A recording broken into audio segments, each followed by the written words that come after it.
around election time, candidates, they just can't do enough. They'll promise you anything. They'll give you a long list of proposals.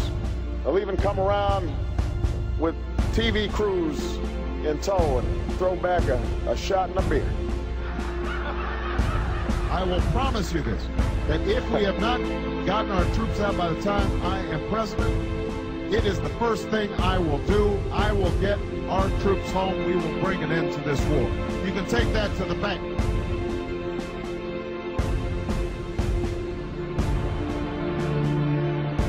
There are a number of different things that you could do early pertaining to executive orders. One of them is to shut down Guantanamo Bay. Another is to change interrogation methods that are used by U.S. troops. Are those things that you plan to take early action on? Yes.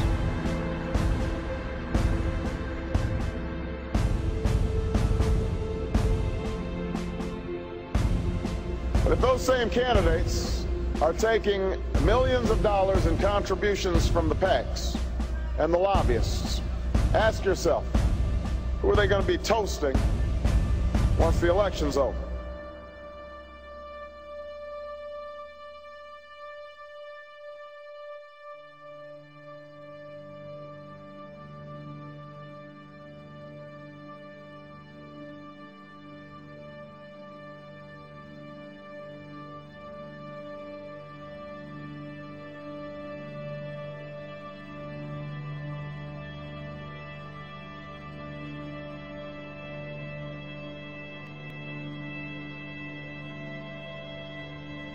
You offer no change.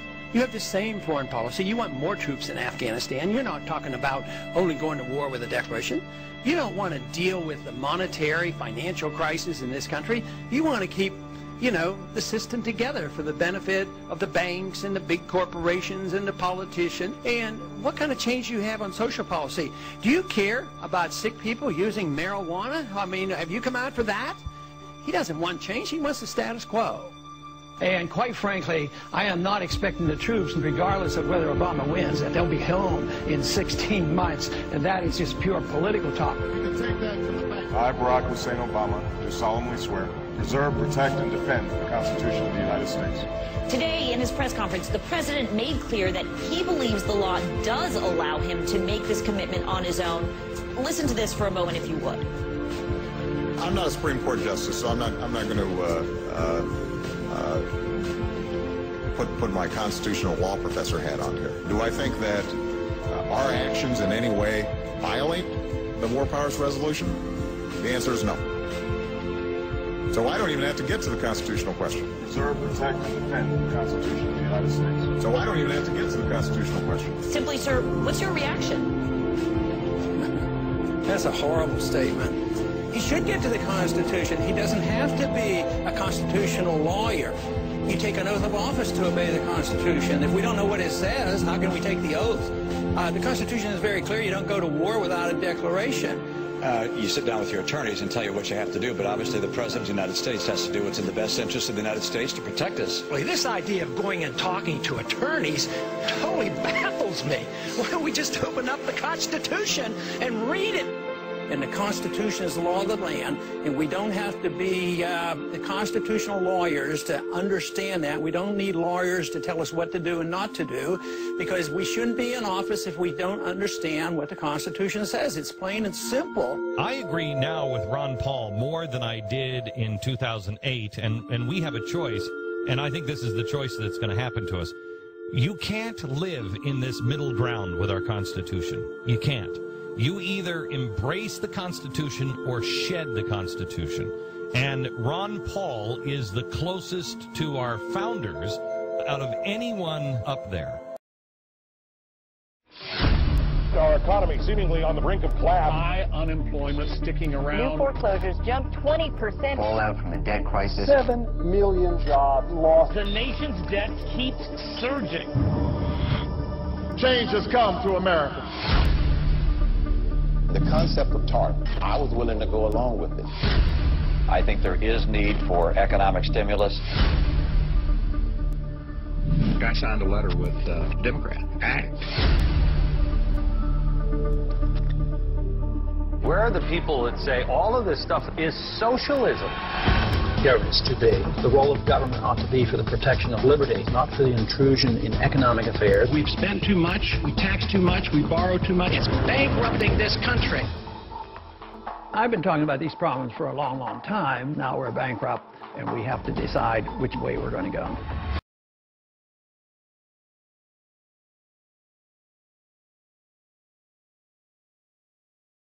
Imagine for a moment that somewhere in the middle of Texas there was a large foreign military base, say Chinese or Russian.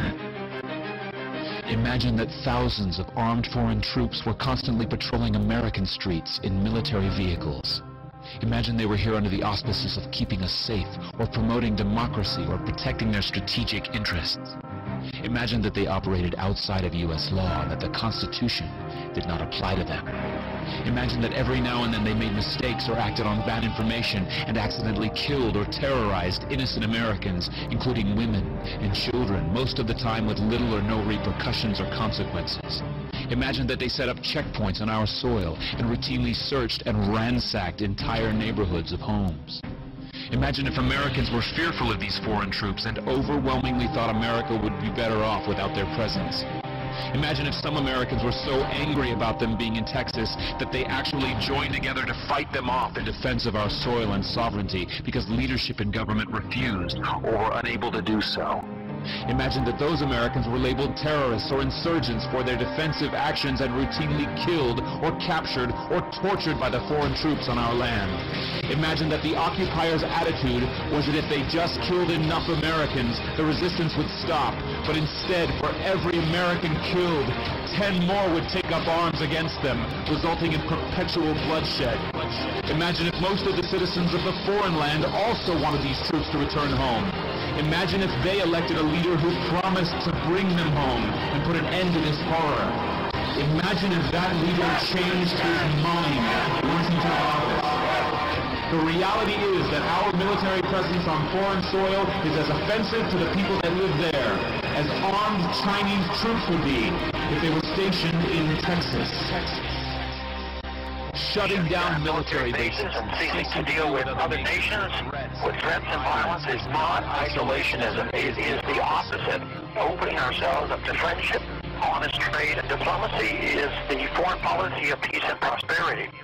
It is the only foreign policy that will not bankrupt us in the short order, as our current actions most definitely will. I share the disappointment of the American people in the foreign policy rhetoric coming from the administration. The sad thing is, our foreign policy will change eventually, as Rome's did, when all budgetary and monetary tricks to fund it are exhausted. Madam Speaker, I have a few questions for my colleagues. What if our foreign policy of the past century is deeply flawed and has not served our national security interests? What if we wake up one day and realize that the terrorist threat is a predictable consequence of our meddling in the affairs of others and has nothing to do with us being free and prosperous?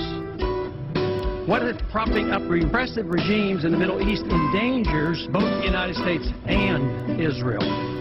What if occupying countries like Iraq and Afghanistan and bombing Pakistan is directly related to the hatred directed toward us? What if someday it dawns on us that losing over 5,000 American military personnel in the Middle East since 9/11 is not a fair trade-off for the loss of nearly 3,000 American citizens, no matter how many Iraqi, Pakistani, and Afghan people are killed or displaced?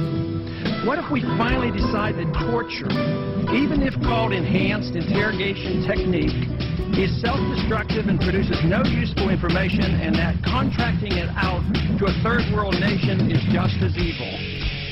What if it is finally realized that war and military spending is always destructive to the economy? What if all wartime spending is paid for through the deceitful and evil process of inflating and borrowing? What if we finally see that wartime conditions always undermine personal liberty? What if conservatives who preach small government wake up and realize that our interventionist foreign policy provides the greatest incentive to to expand the government?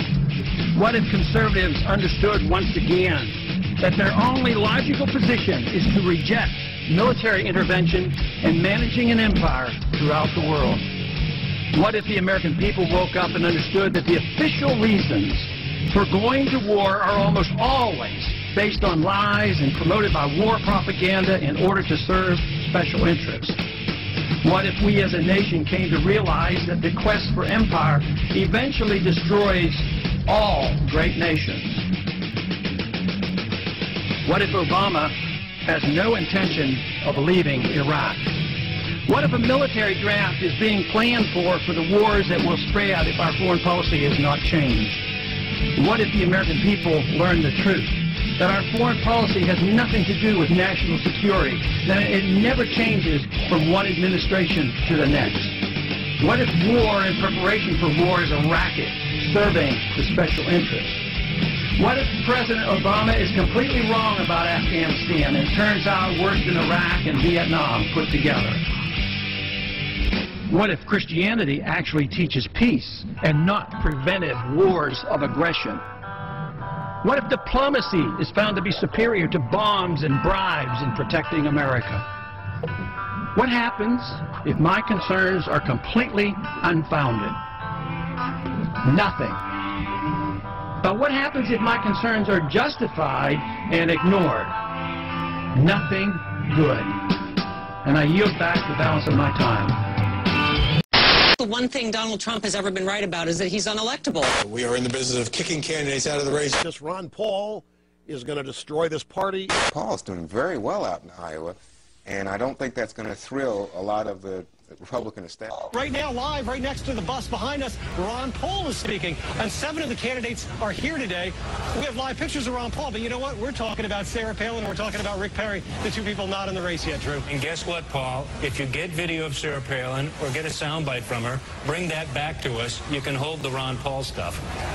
We have a top tier. It is Mitt Romney, Rick Perry, and Michelle Bachmann. We have a new top tier, and it's Perry, Mitt Romney, and Bachmann. There's now a top tier in this race, at least for now, of Romney, Perry, and Bachmann. I mean, I think that's fair to say. Really fair to say? You're not forgetting, I don't know, anyone, say an ideologically consistent 12-term congressman who came within less than 200 votes of winning the straw poll? Isn't anyone going to give that gentleman a little love? There's a top tier now of Bachmann and Perry and Romney, and, you know, we haven't mentioned, and we should. Thank you. We haven't mentioned, and we should, Rick Santorum, who did really surprisingly well for the amount of money and resources he had. Rick Santorum? He didn't get half of what Ron Paul got. He lost to the guy who lost so bad he dropped out of the race.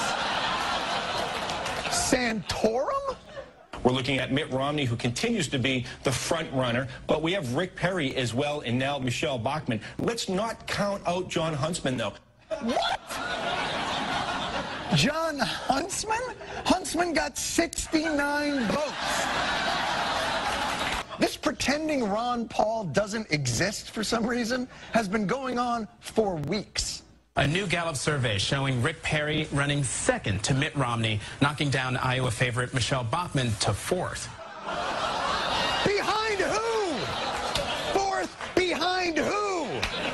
How did Libertarian Ron Paul become the 13th floor in a hotel? Why? What's wrong with... He is Tea Party patient zero. All that small government grassroots business, he planted that grass. These other folks, they're just moral majorities in a tri-cornered hat. Ron Paul's the real deal, and Fox News should love this guy. Here's what you're tweeting me at Jerry Willis FBN.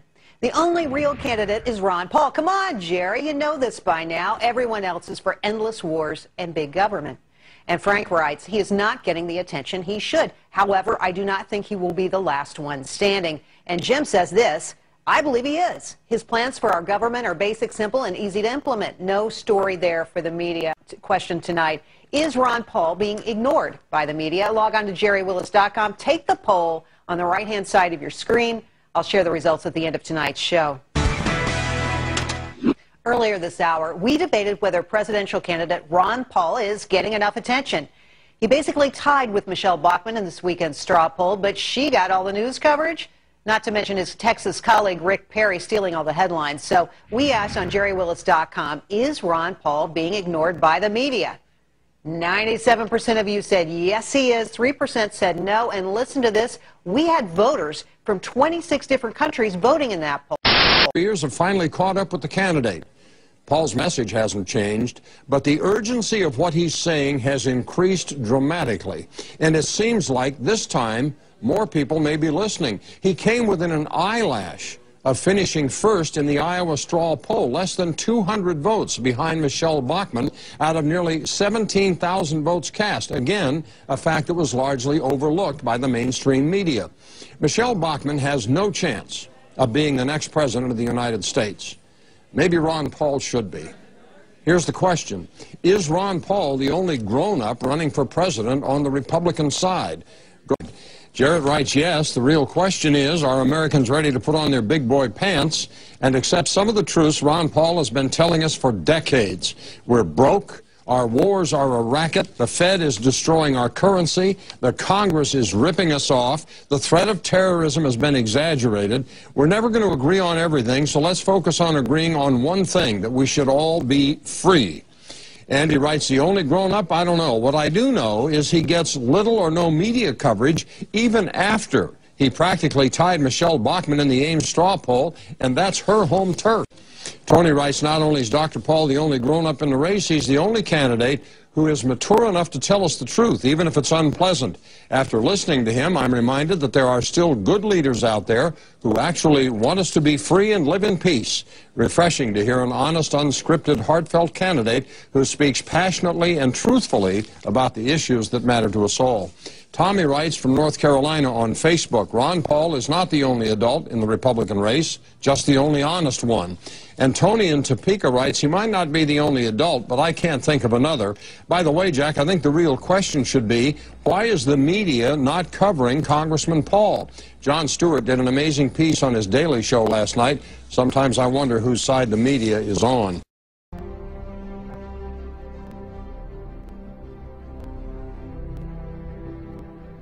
Iran does not have an air force that can come here, just like we did in Iraq. Build up the war propaganda. There was no Al-Qaeda in Iraq, and they had nuclear weapons, and we had to go in. I'm sure you supported that war as well. Okay. It's time we quit this. It's time. It's trillions of dollars we're spending on these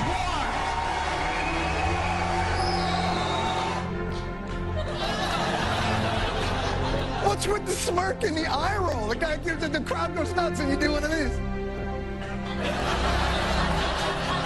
There goes crazy Uncle Ron, babbling about the unsustainability of multiple wars. Bad about this. And countries that you put sanctions on, you are more likely to fight them. I say a policy of peace is free trade, stay out of their internal business, don't get involved in these wars, and just bring our troops home. Congressman Paul in the civilian courts. Could you please tell Congressman Paul why he's wrong? Well, because simply terrorists who commit acts against United States citizens, people who are from foreign countries who do that, do not have any right on under our Constitution to Miranda rights. We've also seen that Guantanamo Bay has yielded significant information. In fact, we've learned that that led to the capture and the killing of bin Laden. This is a tool that we need to have in order to be able to prosecute the new type of war, the new type of warfare, and the new type of terrorists that this country is dealing with. Seconds, Congressman Paul. Well, I think she turns our rule of law on its head. She says that the terrorists don't deserve protection under our courts, but therefore a judgment has to be made. They're ruled a terrorist. Who rules them a terrorist? I thought our courts recognized that you had to be tried, and we've done this. And we've brought individuals back from Pakistan and other places. We've given them a trial in this country, over 300, or at least near 300. We've tried and put them in prison. So this idea that we have to turn on its head and reject the rule of law, we already are at the point where this administration, please let me finish. I have to say, this administration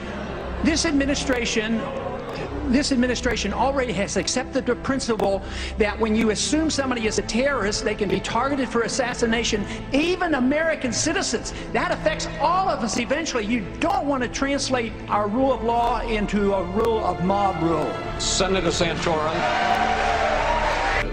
Our country has defaulted 3 different times. They promised at one time during the Civil War to pay in gold. They refused to. In the 30s, they promised to pay in gold. They refused to. And then in 1971, they promised to pay foreigners in gold. We defaulted, and we stuck it to them. So once again, we're going to default. We're defaulting every single day. That's what your prices are doing. Prices go up. They're defaulting on your money. So we need to look at the Federal Reserve System.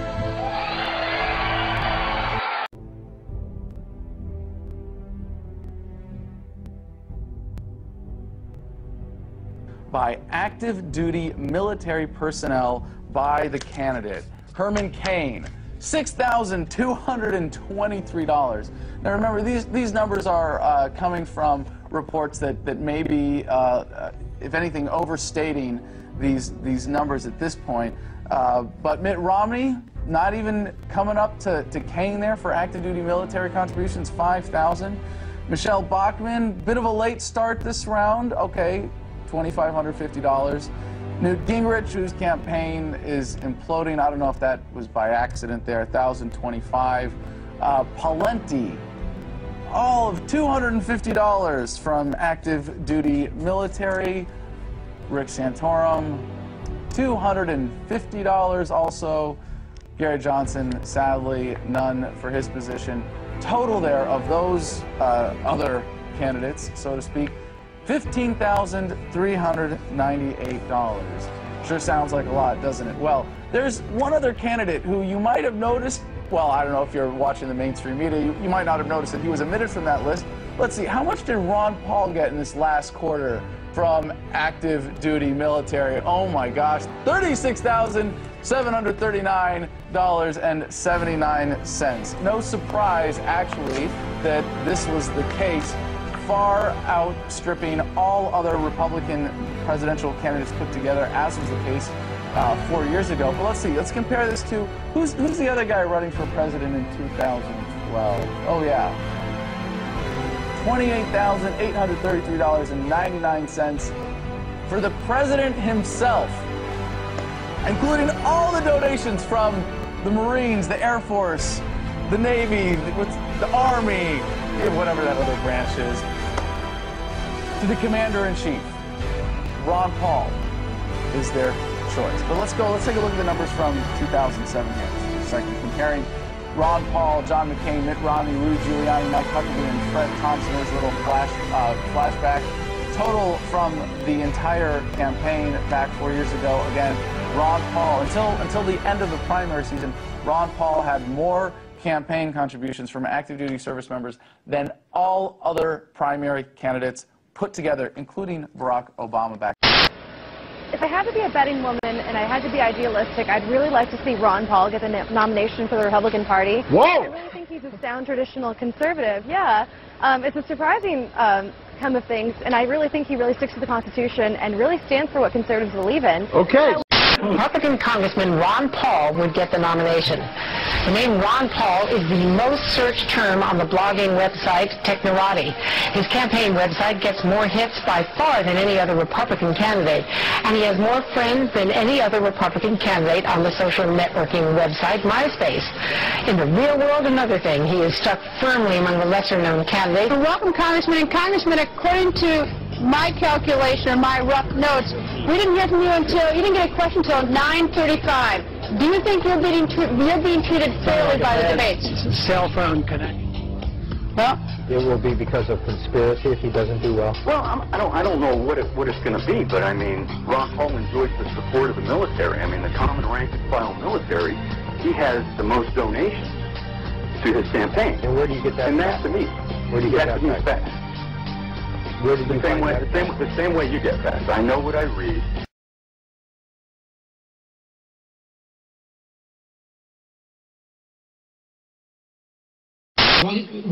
May I say one thing about Ron Paul? I find it odd for me to be a Ron Paul supporter, but he lost to Michelle Bachmann by 0.9 of 1 percentage point.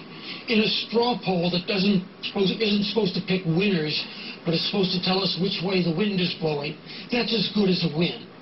So we had a tie for first. But where is he on the morning shows this morning? Where are all the stories analyzing what it means that Ron Paul essentially tied for first place at Ames? You sound like a pro forma 1930s isolationist. No, I'm not an isolationist. I am a non-interventionist because the founders of this country that I listened to carefully were very much, they were not protectionists at all. They were free traders. They wanted trade and travel and friendship. In fact, that's the point. You say you're the true Republican when it comes to...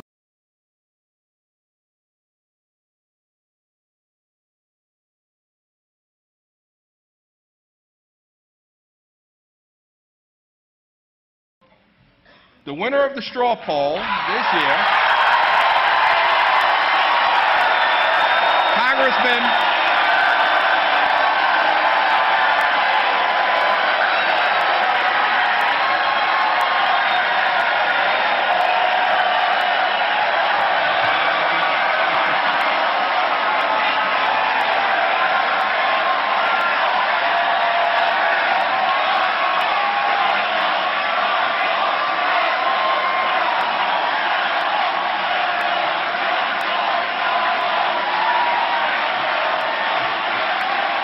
Okay.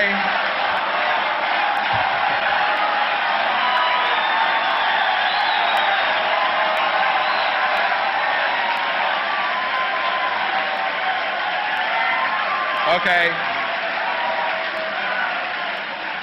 Congressman Ron Paul gets 30%.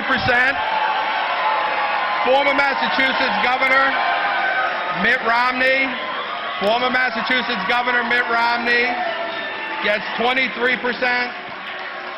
And as you can see, there are a number of candidates who got 6, 5, 4, 3, several of them very prominent.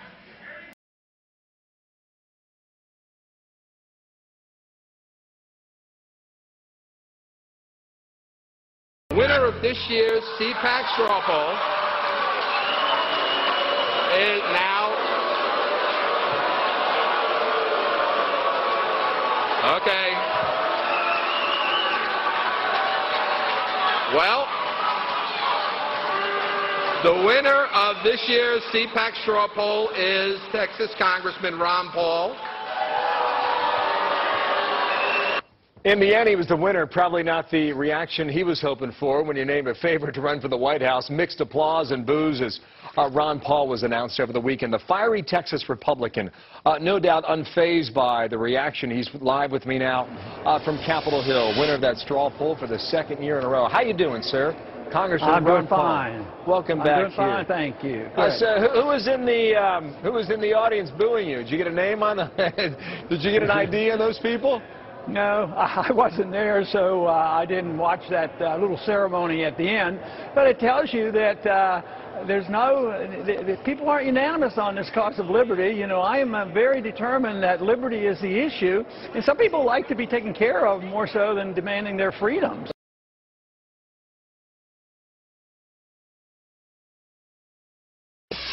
During a live introduction to Congressman Ron Paul on Tuesday, America's Newsroom incorrectly aired a clip. It was clearly a mistake. We used the wrong videotape. You've seen this with the online polls, where Ron Paul starts winning, so they pull him off the poll. That's probably happened 6, 7, 8 times I know of, in Yahoo polls and other major polls. When I went to the YouTube page, I started watching the Dr. Paul video, and while I was doing that, I was looking at his statistics. Now, I've got many videos up on there, so I've watched statistics for over a year now. And that's when I began to see that something wasn't quite right here. I began to smell a rat. I mean, look at this. It had been rated by 1,596 people, 1,245 left comments, favorited 652 times, and the number of views was only 213? How is that possible? The answer is it's not. And I thought, well, let's give YouTube a little break here, give them a chance to straighten things out. So I went to bed and got up 8 hours later, and 8 hours later the numbers had gone up. It had been rated by 4,229 people, 3,446 left comments, favorited 1,798 times, but the number of views was still only 213. 16 hours later, I went back and checked it out, and Ron Paul's video had gone up again. 6,326 ratings, 6,163 comments, favorited 2,763 times, and the number of views was still locked in at 213. What's wrong with this picture? Is Ron Paul's video being kept off the front page? Well, 37 hours later, I went back and checked it out again, and the numbers had jumped up. Ratings, 8,580, 10,851 people left comments, favorited 3,583 times, and the number of views was up to 301,452. Suddenly, it had a huge jump. How could that have happened, YouTube? Unless you did it on purpose. I mean, look at this. The views suddenly jumped from 213 to 301,452. There was only one reason this could happen, and that's YouTube wanted to keep Ron Paul's video off the front page. I thought, well, I wonder if they've got it on there now. And, look, suddenly he's number 2 on the most viewed page of all people looking at all the videos that day. Only a pretty girl beat him on that one. And when it came to news and politics, most viewed today page, Ron Paul was number 1.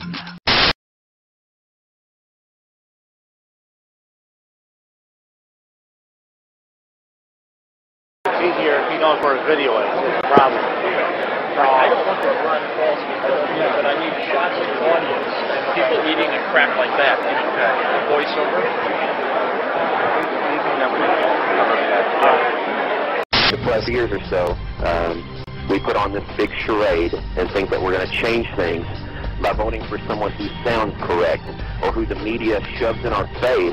Oops, that was my bad, caller. I cut you off. Welcome back. There is agitation in the world of conservative blogs beneath the headline, "Life is Really Not Fair." RedState.com recently announced it was banning bloggers from posting Ron Paul-related comments. Effective immediately, new users may not shill for Ron Paul in any way, shape, form, or fashion. Not in comments, not in diaries, nada. Ron Paul is a big deal online, no? Yeah, I'm hearing from his supporters in my email account. And then you stop Ron Paul? This is the reason that you're even putting him on the show, is to spike your ratings, because we know that every time we write about him, the hits to our website. No, it's not a joke. I mean, it's amazing that every time we write about him, the hits to the Washington Post website go up. So who won? A poll of GOP insiders says Mitt Romney didn't do anything to hurt his front-runner status last night, and that's sort of what his goal was, obviously, to do no harm. 51% saying he was the biggest winner. But Congresswoman Michelle Bachmann also scored some big points as well, coming in second when people were asked who won, 21%. She was actually the only other candidate in double digits.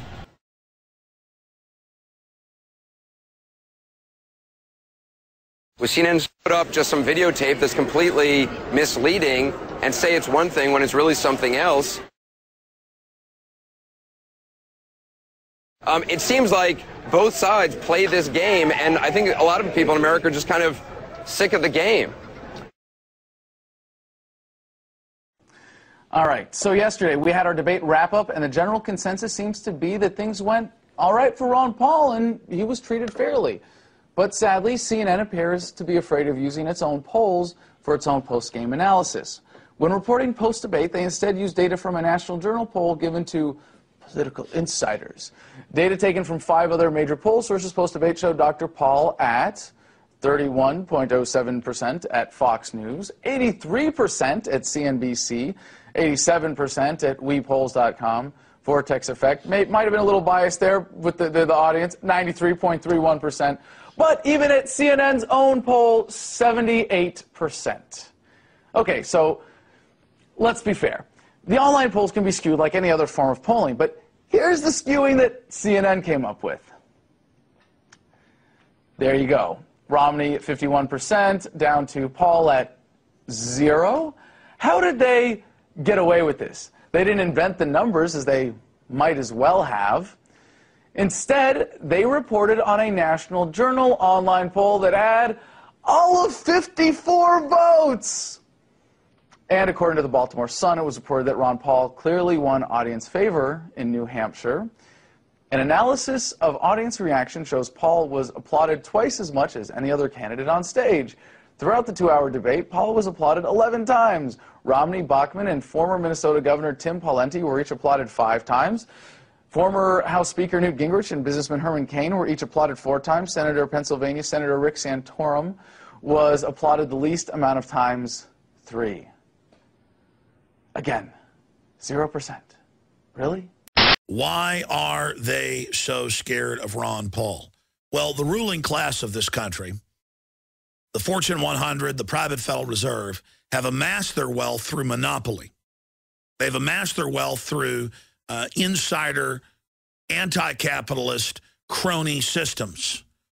And now their system is basically imploding because of their corrupt policies and activities and looting.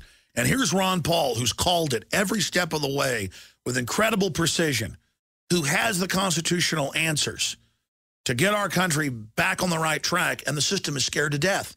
They're like vampires faced with a cross or holy water or a truckload of garlic. They are in absolute panic mode because they've looked at the numbers, and they know Ron Paul is the real front runner in the 2012 election. And they know that if he continues to catch on, even their electronic voting machines won't be able to stop a landslide. And if they did, the public would see right through it. So they have to convince you that he's unelectable. They have to sell you on the idea that, oh, I like Ron Paul, but he's not available. You know, he can't win.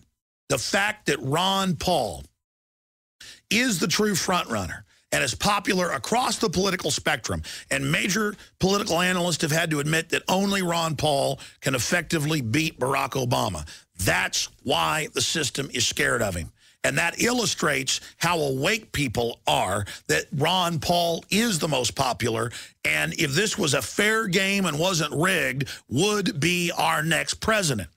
This is an endorsement for fair coverage, and there is no question the congressman isn't getting it. Consider the fact that during Saturday's CBS debate in South Carolina, 7 minutes and 45 seconds worth of time was allotted to Rick Perry. 5 minutes and 45 seconds worth of time to Rick Santorum, who was polling at nearly the last place among presidential contenders. In comparison, Ron Paul got a whopping 89 seconds worth of time. Does that seem like fair coverage? And that is Reality Check.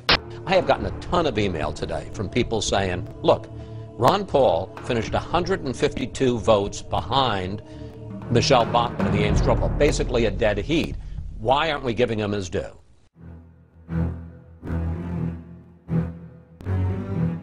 Ron Paul is not going to be president of the United States.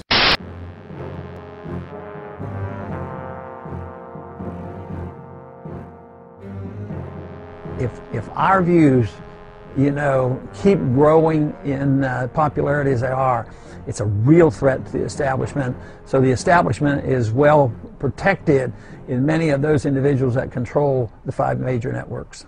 Let's talk about Ron Paul, because he just won another straw poll in California, and he keeps winning straw polls, but I guess if history is any gauge, it doesn't really mean very much. Anyone get the sense Ron Paul, like crazy Uncle Ron? Listen, I've done a show on why conservatives shouldn't vote for Ron Paul. Poll. Romney leads New Hampshire. Huntsman third, Perry fourth. Now, do they know how to count? Why would they omit saying who was in second? Well, you know why? Ron Paul. All right, my dumbest thing of the week is Ron Paul. The winner is Ron Paul with 32%. Ron Paul did not win, in my opinion, by any... As a matter of fact, I think he lost the debate. I think all of us could make the case for anyone, maybe except with the exception of Ron Paul. We can make the case that any Republican right now can win this race. Another question about electability. Do you have any, sir? There's always the question as to whether or not you are, in fact, viable. What's success for you in this campaign? What's success? Well, to win is one is the goal. That's not going to happen. You know, you don't need a majority.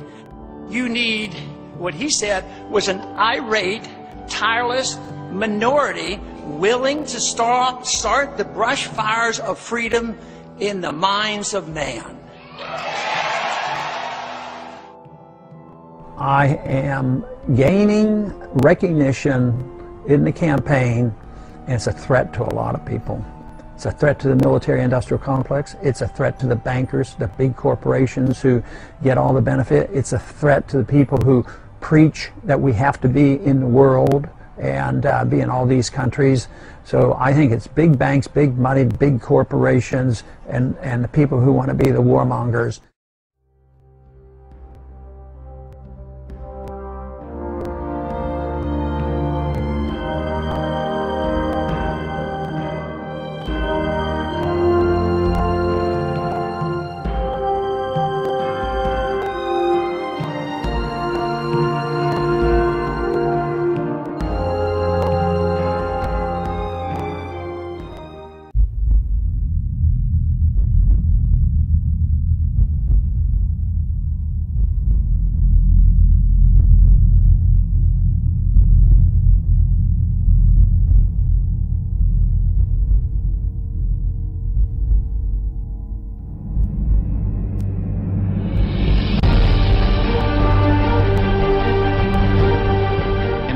Heart and in his head, in his character and in his intellect, in what he has done and in what he will become. The Thomas Jefferson of our day, Ron Paul, is one of us.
Ron Paul, you served with him. Yep.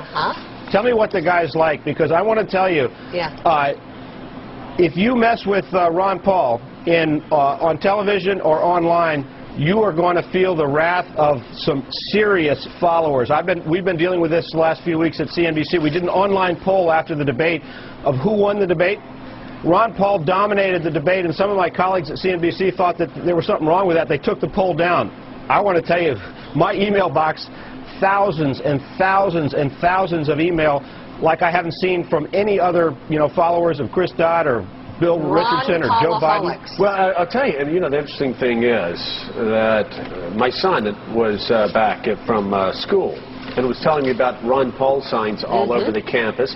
As we were driving through Pensacola, there was a Ron Paul sign, handmade, actually stenciled, on every single sign where you could attach something, and that's happening all across America. And you've got a couple things going here. You've got Republicans that don't see any real conservatives out there. You've got libertarians that want the government off their back, and you also have people on the far left who like his message about the war, and keeping the government from our phone records and things. It is a fascinating cross-current. No, what do his Republican colleagues in the House think about it?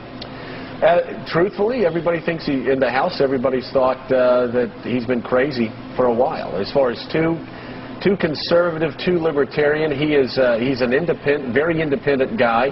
He doesn't play by the rules, and so he's always sort of been off by himself in the Republican caucus, going back to 1996 when he came in, and he was in before. But then again, he ran as a libertarian against the Republican Party. I suspect he may run as an independent again this year if he doesn't win, which would be really bad news for the Republicans. Well, there's something to him, though, because he's got this really fervent following, and I think it was in the style section of the Washington Post yesterday about his fundraising, which, he's actually been able to raise some money. He raised as much as some John money. McCain He's in the also- third quarter. Yeah, and you know, John, when you hear him talk, he's an extremely impressive man. When I said Republicans thought he was crazy, he's an extremely impressive man. He's brilliant. He practices what he preaches. He didn't let his children take student loans out from the federal government.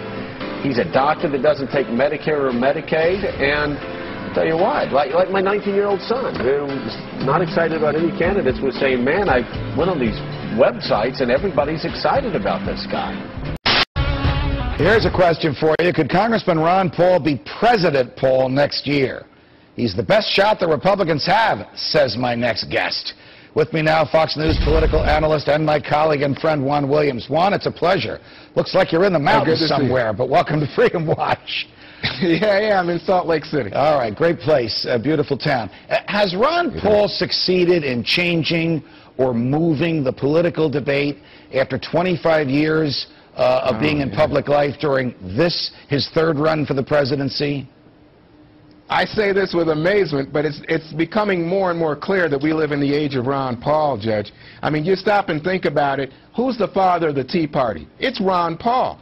I mean, Ron Paul's the guy who began the conversation about debt, deficit, high taxes, government intrusion, and initially he was viewed as an extremist, an outsider in terms of the Republican establishment, somebody to be ignored. He's the guy that's from the start raised questions about U.S. involvement overseas in places like Iraq and Afghanistan. Right. He's raised questions about the drug policy. I just heard you talking about that guy getting arrested down in Louisiana and put away for life. He's been saying these things, and the Republican establishment has treated him like he's the loony uncle. Well, now, all of a sudden, guess what? Ron Paul, not only is he the father of the Tea Party that won the majority of the House for Republicans in the 2010 midterms, but he's the father of so much of the discussion about the budget, about the debt ceiling, about taxes right now. This is the age of Ron Paul. All right, can he translate his having moved the debate into areas that he has been educating the public about for the past 25 years into votes? Stated differently,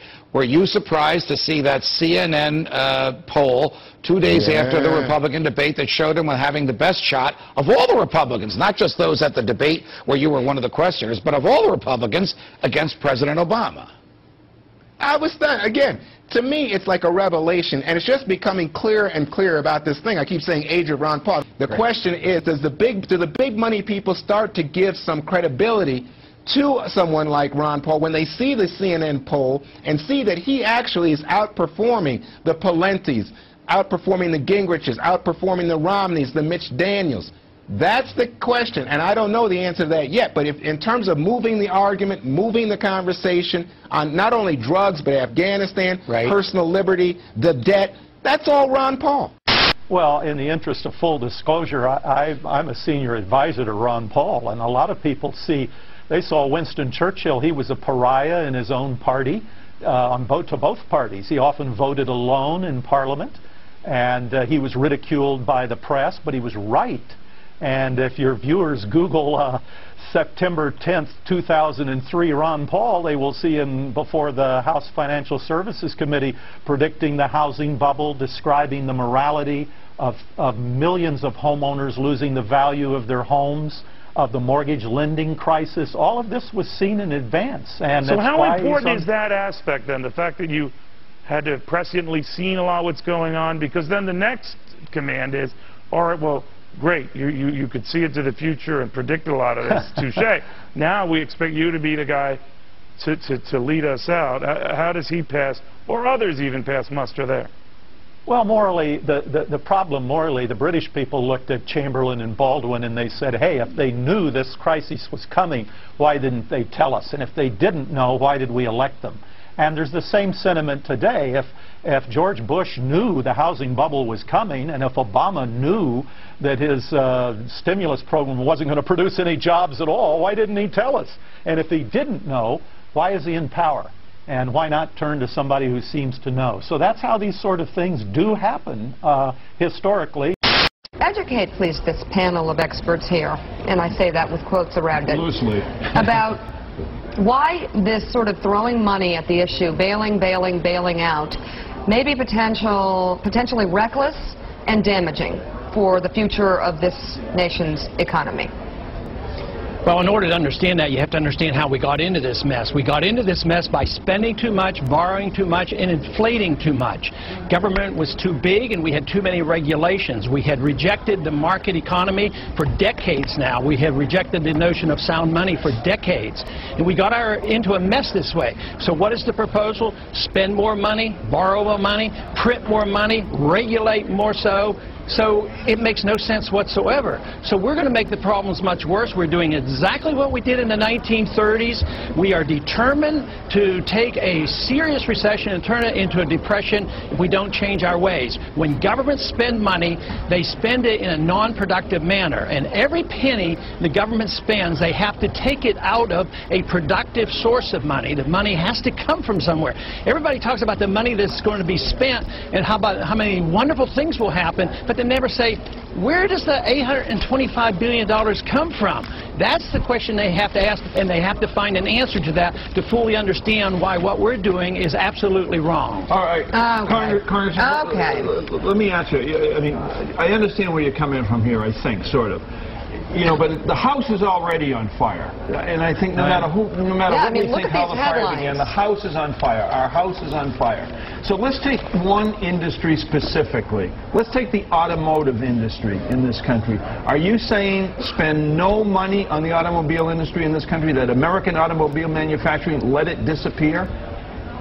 Well, I think you're correct. The house is on fire, and you think you're putting water on it, and I think you're putting kerosene on it. Okay. And that's the big argument. No, you take the car industry. Yes, I think we should put more money into the car industry, but it should come from private sources. It shouldn't come from government, because government will divvy out the money politically. But there are private sources of money. If there's anything of value, it'll be bought up. But you can't value anything when the government buys up assets that aren't sellable. You buy up worthless assets. So there's some worthless assets in these car companies. So if you want good money to go into car companies, you have to allow real capital to flow into it. So yes, you do want that. You just don't want the government to do it. So what systemic changes, if you look at tax policy, which alters flow of capital, as you know well, if you look at whether it's spending or any other aspect of the use of money, interest rates, monetary supply, etc., what systemic change would you put in? Would you exploit this opportunity to change the system of capitalism in America for the better? How would you change it? Get rid of the income tax, get rid of corporate taxes, and really lower taxes, but you have to lower spending. Would you add a consumption tax to make up for that? Would you put a consumption tax in? How would you make up for the lost revenue on income tax? I agree with you on income and business tax. I just don't know where you get the revenue elsewhere. And I would argue I'm not interested in getting the revenues. I want to cut spending. But the problem is nobody wants to cut the American empire. Even Obama's administration wants to increase spending overseas and increase military spending. As long as you want to run the world empire at $1 trillion a year, believe me, you cannot solve this problem. And that is where the crux of the matter is. So yes, you have to cut spending along with cutting taxes. So to say, well, let's have a consumption tax, that's just transferring the penalty to new victims. But you want to get taxes down, you want to get rid of regulation. You don't want to do what we did after the Enron failure, passed Sarbanes-Oxley, by the conservative Republicans. That's the fault. It's in the thinking that we need so much government.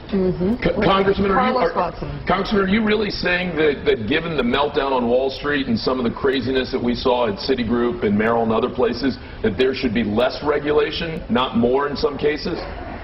Yeah, we should have more on the Federal Reserve so that we know that we're doing. They're exempt from regulation, as is Treasury. We give Treasury $350 billion and we don't even know where they spend it. That's the type of regulation you want. But what on Wall Street? Do you not want to see on some of these derivative products, do you not want to see there be some kind of regulation in terms of what the banks can do?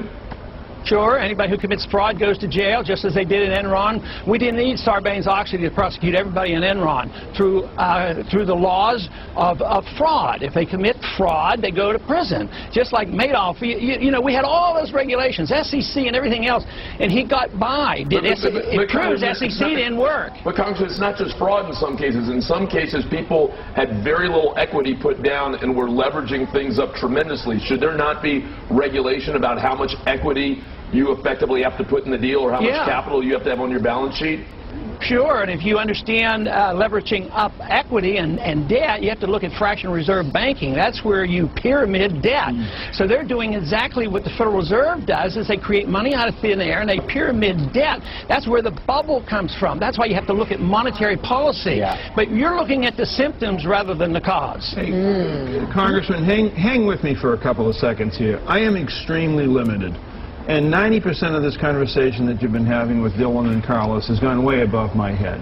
But your basic theory, let's get government out of nearly everything. Let's swing back to what I do nearly every morning. I drive to work on roads filled with potholes, beneath bridges that are crumbling. What's the answer here? Do I go out and try and find 6 carpenters and some bricklayers and some masons to fix those roads and bridges? Government's got to do it. What's the deal here? What is your point of view about stuff like that? Basic reconstruction of this country.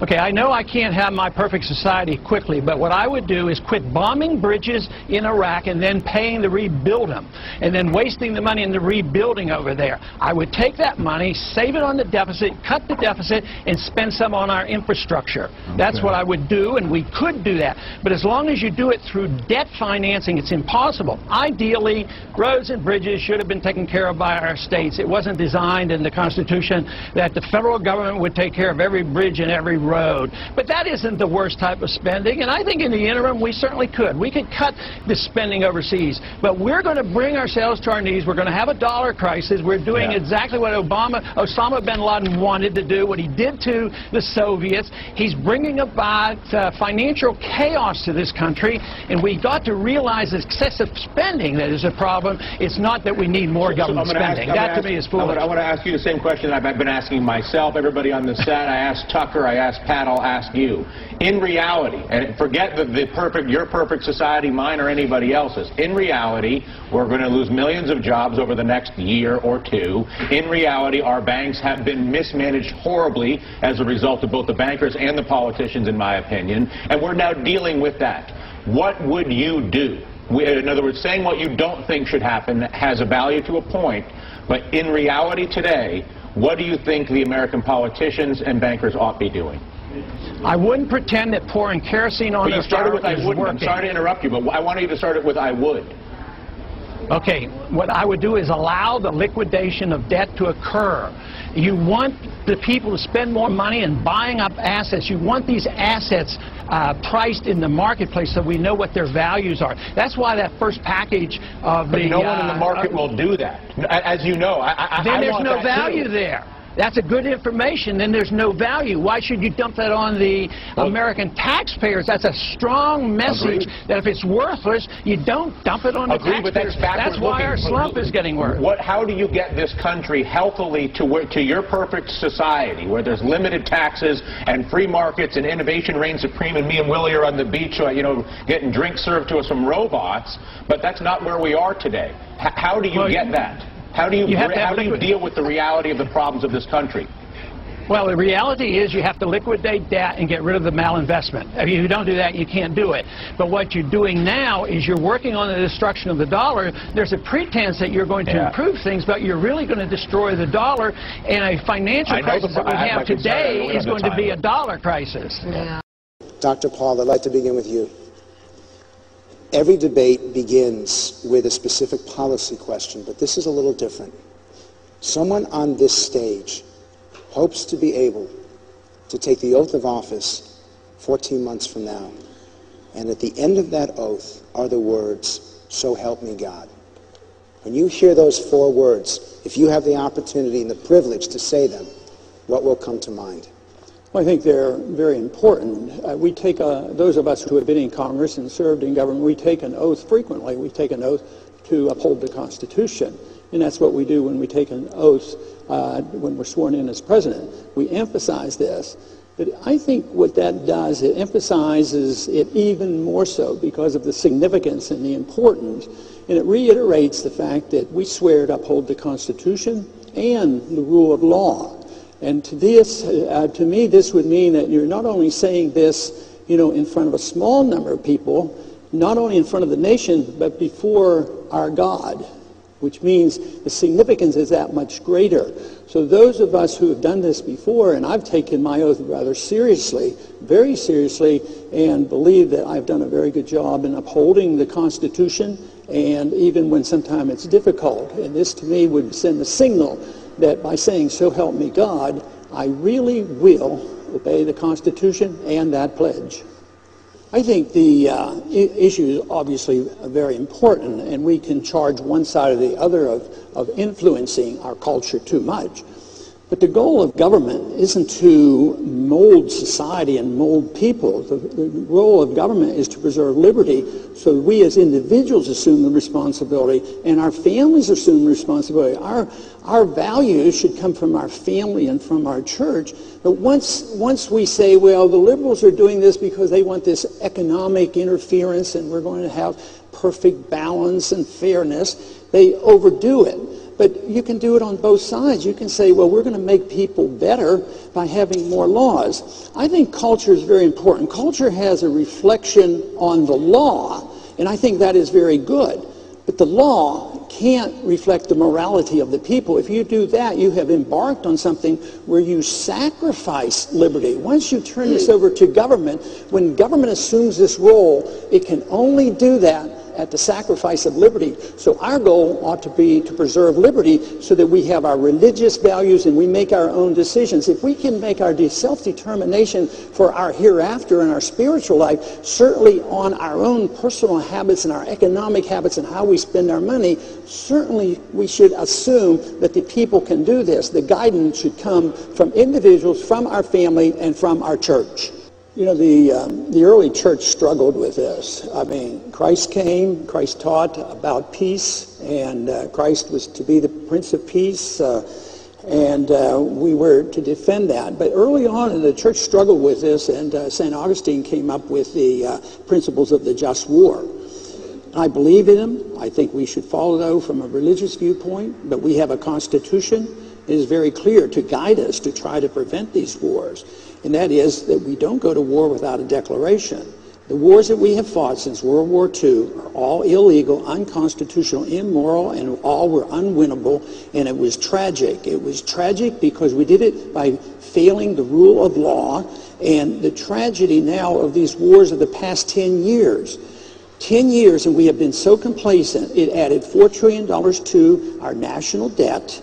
8,500 Americans have been killed in these wars. 44,000 have come home wounded and crippled. Hundreds of thousands are looking for help. And we want to blind ourselves to this. And it isn't in our national defense. It is mischief. It's getting involved where we don't need to be involved.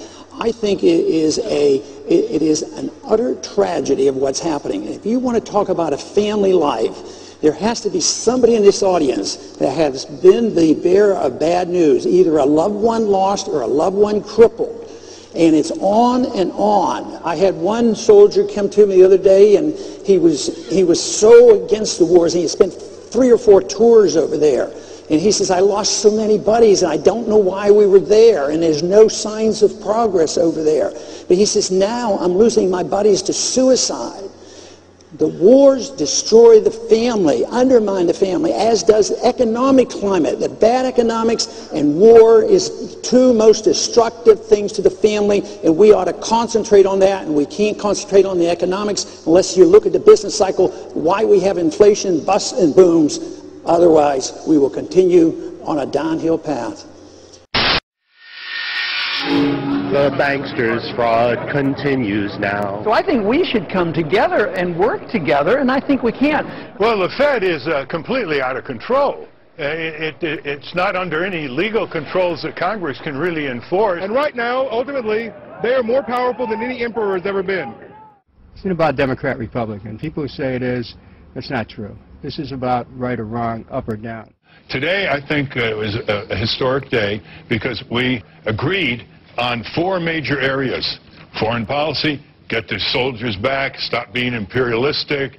Privacy, deal with the repeal of the Patriot Act, and the third is the national debt. You know, deficits are now used for reckless government adventurism. And the fourth issue is the Federal Reserve is now a government within a government. It is totally out of control. Congress doesn't control it. It's funded by the banks, and we either have constitutional government or we don't. Because of this, well, here's the question. Is there anything left for the American people to decide? You vote for a Republican to balance a budget, and they're worse than the Democrats. That's what the people are sick and tired of. You vote for the Democrats to end the war, and they expand the war as much as the Republicans. I'll rephrase the question for Ralph.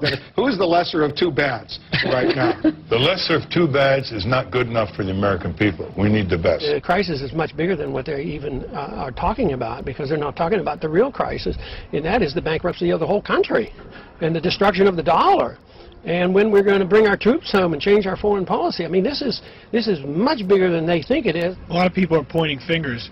Who do you say is to blame for the situation right now? What do you want to go back to the Federal Reserve Act of 1913? All wars are fought with inflation, destruction of the money, which is the reason we have unemployment today. $30 million an hour. 24 hours a day we're spending on those two wars. $30 million an hour. I'm trying to get you to understand what the motive was behind the bombing. At the same time, we had been bombing and killing hundreds of thousands of Iraqis for 10 years. Would you be annoyed? If you're not annoyed, then there's some problem. Republican Congressmember Ron Paul of Texas speaking last night at the Republican presidential debate. Noam Chomsky, your response. I think what he said is completely uncontroversial. We have broken from reality, a psychotic nation, ignorance with a pretense of knowledge replacing wisdom, an epidemic of cronyism, a central bank that deliberately destroys the value of the currency in secrecy, without restraint, without nary a whimper.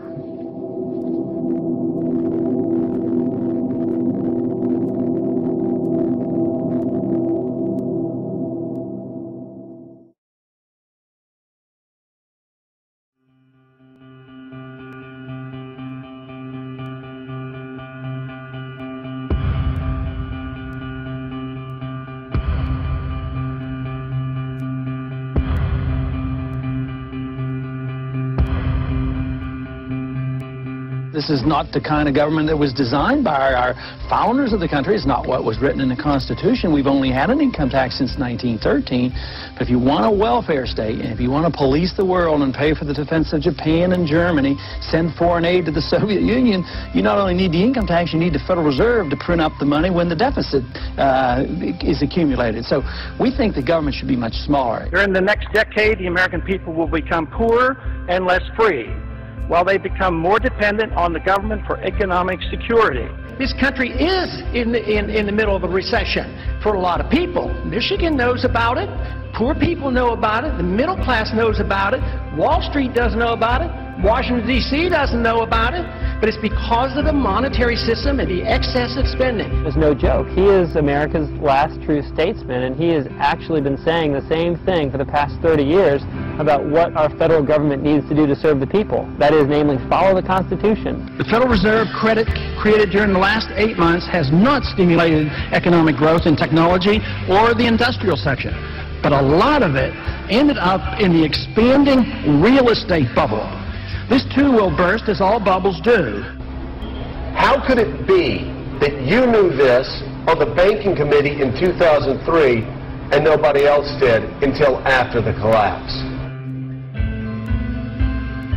I certainly think it's about the most foolish policy any government could ever follow, and it leads to the Korea Wars, the Vietnam Wars, Marines being killed in Beirut, sailors being killed in the Persian Gulf. If we want to go to war, and if we should go to war, the Congress should declare it. We don't go to war like we did in Vietnam and Korea, because the wars never end. They're building up this case just like we did in Iraq. Build up the war propaganda. There was no Al-Qaeda in Iraq, and they had nuclear weapons, and we had to go in. I'm sure you supported that war as well.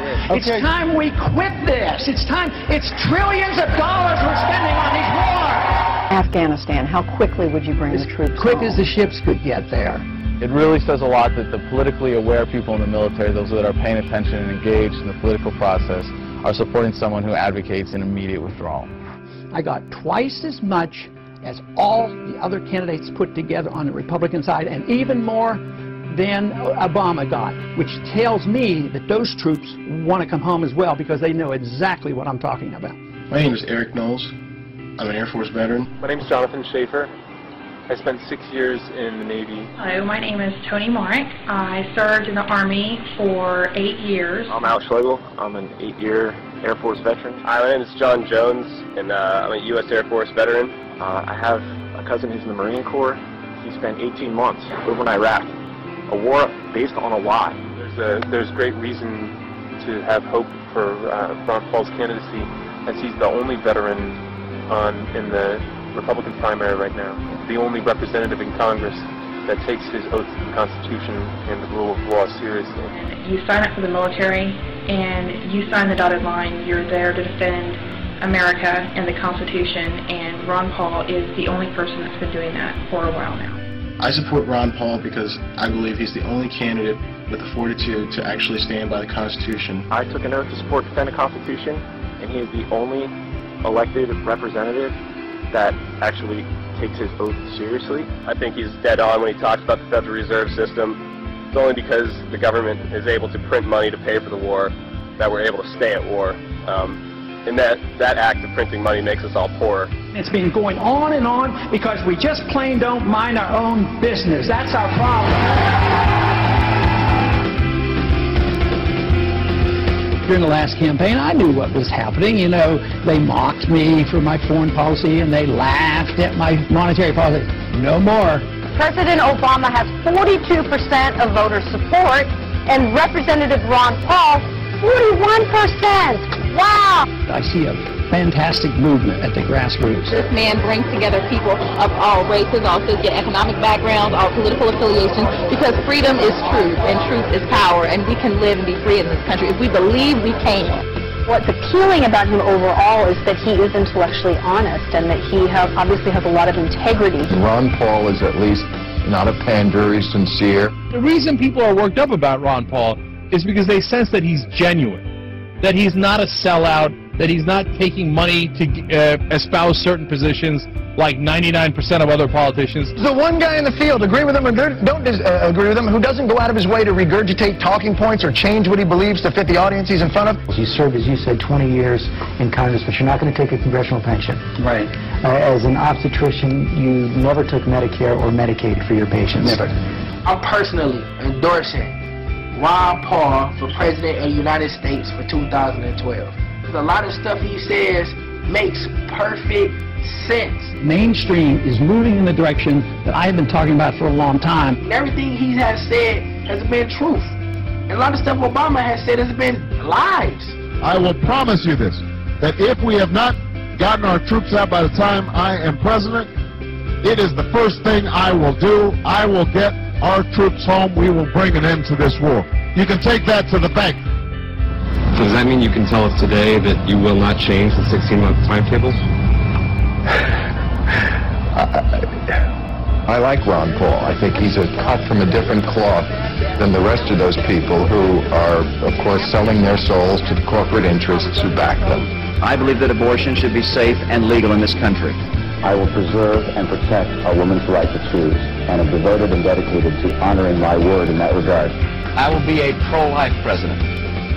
He came to Austin as a Democrat, and then he ran into Karl Rove, and Karl Rove whispered in his ear, he said, look, you're a good-looking guy, your politics are kind of conservative. It was easy for him to make the switch. They represent the status quo.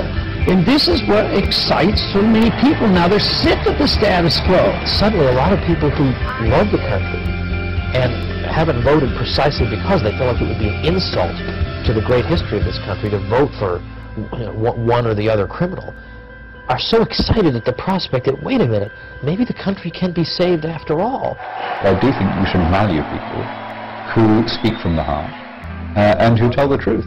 And you should also value people who honor the vision of your founders and respect the most sublime constitution devised by human intelligence. We want an America full of principled people. Not people who say one thing and do something else. Say anything to get elected, but who say what they mean They mean what they say, and they live their lives by those principles. Ron Paul has been consistent for more than 30 years, and he's been absolutely right about the most important issues facing this country today, which means that when he's elected, we can trust that he'll actually do what he says he's going to do, and that what he does is actually going to work. This country is in a revolution. They're sick and tired of what they're getting, and I happen to be lucky enough to be part of it.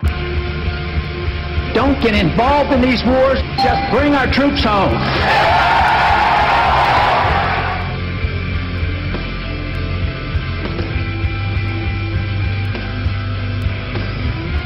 There is absolutely never a reason to give up 1 ounce of freedom for the sake of security. It won't work.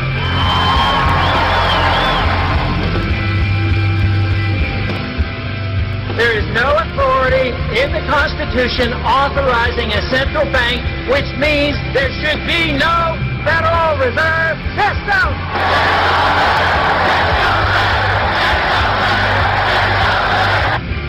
An idea whose time has come cannot be solved by any army or any government.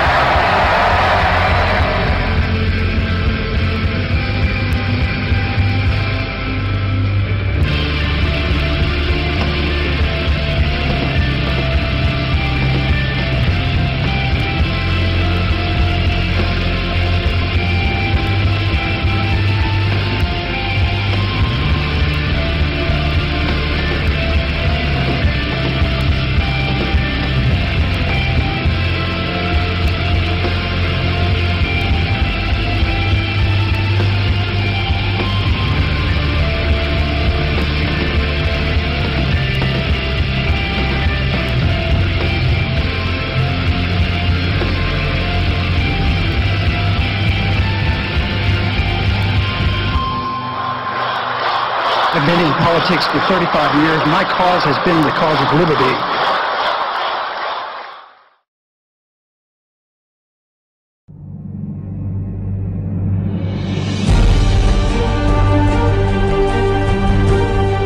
In his heart and in his head, in his character and in his intellect, in what he has done and in what he will become. The Thomas Jefferson of our day, Ron Paul, is one of us.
Trying to win and get elected. I'm trying to change the course of history.